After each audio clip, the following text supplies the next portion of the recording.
Eh bien voilà, c'est fait. Depuis ce jeudi 5 août, à 22h13 pour être très précis, le dossier de territoire zéro chômeur de longue durée de Bléré-Val-de-Cher a été envoyé. Ça a été pour moi, j'allais dire, un grand plaisir et un grand honneur chargé d'émotion que d'appuyer sur le bouton envoyer, car à ce moment-là, je repensais effectivement à tout le travail que nous avons accompli tous ensemble dans ce collectif depuis la fin 2018 jusqu'à ce jour.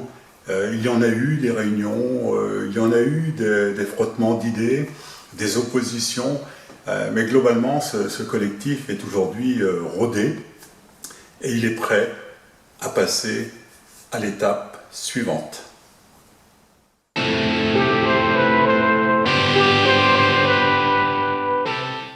Alors ce dossier que nous avons renseigné, en fait c'est l'aboutissement de plusieurs années de travail. C'est donc un travail extrêmement exigeant, minutieux, qui doit présenter vis-à-vis du fonds Territoire zéro chômeur de longue durée, ce qu'est notre projet, comment nous allons le conduire et comment nous allons réunir les meilleures conditions possibles afin qu'effectivement, à l'horizon de 5 ans, nous ayons démontré à Bléré que le droit à l'emploi pour tous est effectivement possible.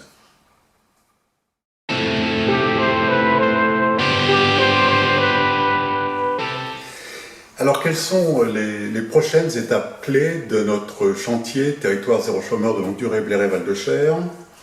Écoutez, la première qui va venir très vite maintenant, et on pense avant la fin de l'année, ce sera notre habilitation. Autrement dit, le fonds Territoire zéro chômeur de longue durée reconnaîtra la qualité de notre dossier, sa solidité, sa crédibilité, et nous donnera donc l'habilitation afin de nous lancer dans l'expérimentation. Dès qu'on l'a, cela nous permet d'ouvrir la fameuse entreprise à but d'emploi qui va se nommer à Bléré la boîte d'à côté. Donc ça pour nous, on pense effectivement l'ouvrir en tout début 2022. Ce serait vraiment un schéma idéal. Quand je dis nous, dans le nous, je mets les personnes privées d'emploi. Aujourd'hui, on est avec une vingtaine de personnes privées durablement d'emploi qui, depuis plusieurs mois maintenant, travaillent avec l'équipe d'encadrement, Thierry Pétonnet, Sylvie Vanier et puis Hélène Ferreira. Cette équipe est prête, effectivement, à s'engager sur, en fait, 3 pôles. Notre entreprise, la boîte d'à côté, offrira des prestations sur le territoire qu'on a regroupées dans 3 pôles.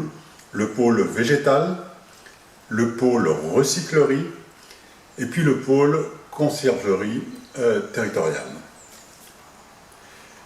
Quand je dis nous, je me dois d'ajouter d'autres partenaires qui sont alors au minimum, si je puis dire, à 100% dans le dossier.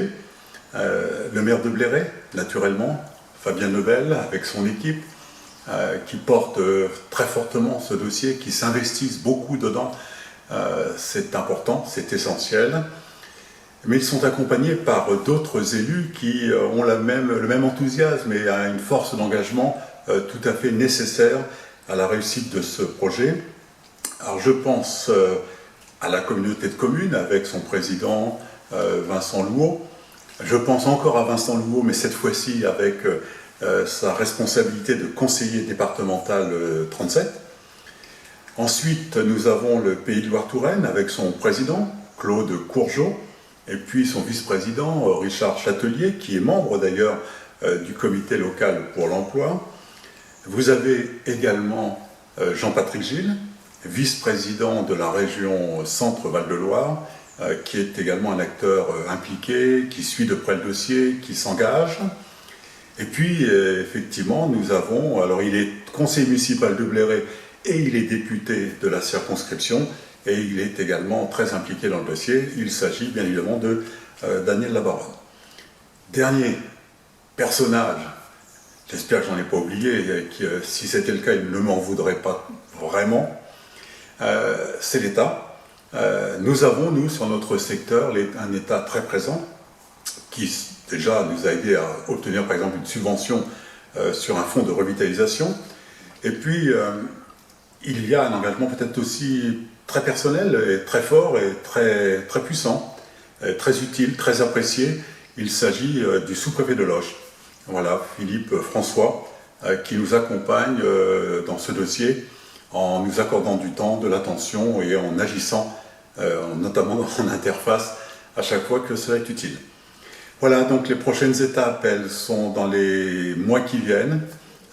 Nous ferons tout pour qu'effectivement, sur Bléré, on puisse mettre en place l'expérimentation qui vise à ce qu'il y ait en fait un droit à l'emploi pour tous, avec l'intention, il faut être clair, si on réussit bien sur Bléré, c'est de faire en sorte que l'ensemble de notre territoire, au-delà de Bléré, puisse, dans les années à venir, si je puis dire, profiter de ce type d'engagement très mobilisateur et très essentiel finalement.